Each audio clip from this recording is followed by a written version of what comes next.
You see that? That's just one extra number. One. And your program has just entered chaos. You have 10 numbers to store. Do you make 10 variables?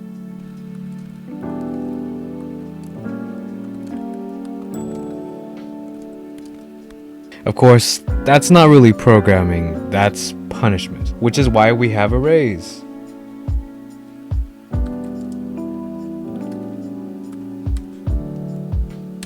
We wrote the exact same thing in not only a fraction of the time, but a fraction of the code as well. Now this isn't just a list. This is 10 integers carved into memory, contiguous, reserved, and no safety net, at least not yet. So are arrays just convenient ways to store things, or are they something more?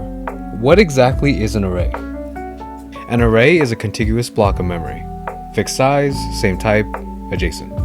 If this is an int array, which it is in this example, then each step is 4 bytes. That spacing is the size of int. If it's an int array, which it is in this case, then each step here is 4 bytes. That spacing, that's the size of int. This isn't a conceptual list, by the way. This is the actual memory layout inside your program's address space. This is exactly what I'm doing here when I put 7 inside the brackets for the first example. This 7 means that I'm reserving space for 7 integers in contiguous memory. This means 7 slots, 7 integers, and no more. No less either. So let's say we wanted to access our base memory address, which is 1000, which would be at index 0. And we wanted to go to index 1, which is here. We would put 1, and because one integer is 4 bytes, it will move forward to 1004. Exact same thing will happen when we move to array sequence 2. It moves to 1008, and so on. All an address is that it's its base plus its index times the size of the index.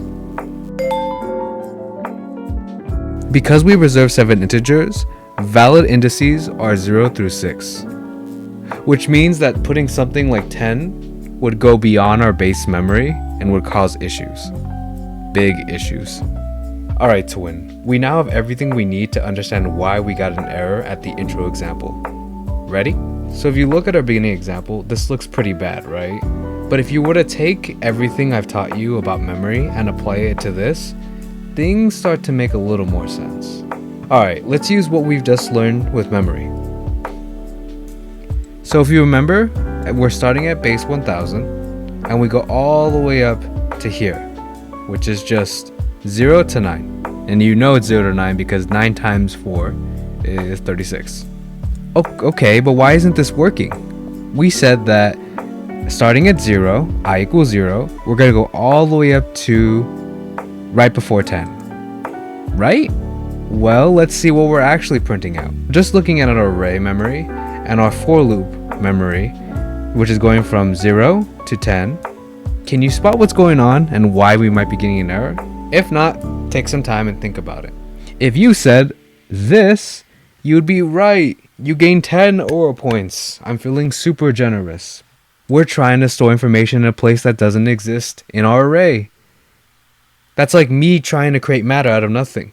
Our compiler, in that case, doesn't understand where to put it and just immediately cuts the program off before it runs into bigger issues. But how would we fix this if we want it to work? Put it in the comments if you can do it before I do it. I'll give you 5 seconds. Let's see. Alright, I'm going to switch to the fixed code in 3, 2, 1. It's this. We took out the equal sign, which all that means is when I is greater or equal to 10. Now that we've made it that I stops right before it gets to 10, we no longer should have an issue because it never goes past the memory, meaning those memory slots are identical now between the array and the for loop. Am I lying? Let's see. And boom! It works! Alright, now I have a challenge for you guys instead of me coming up with a silly little example. What I want you guys to do is that I want you to store your favorite 7 values in an array. All one data type. Then, the array must have a limit size of 7 values, not like 10 in the example above here. Try to include at least 2 data types if you can. Can you have 2 data types that are different in an array? And then the optional, obviously. If you guys come up with anything funny, let me know. Please no IP addresses. I don't want to have anyone doxxed in my comment section. And of course, this little example over here kind of shows you how to get started. Next episode, we learn how loops and dynamic containers keep Interno's rations in check. Wait, my rations are in danger?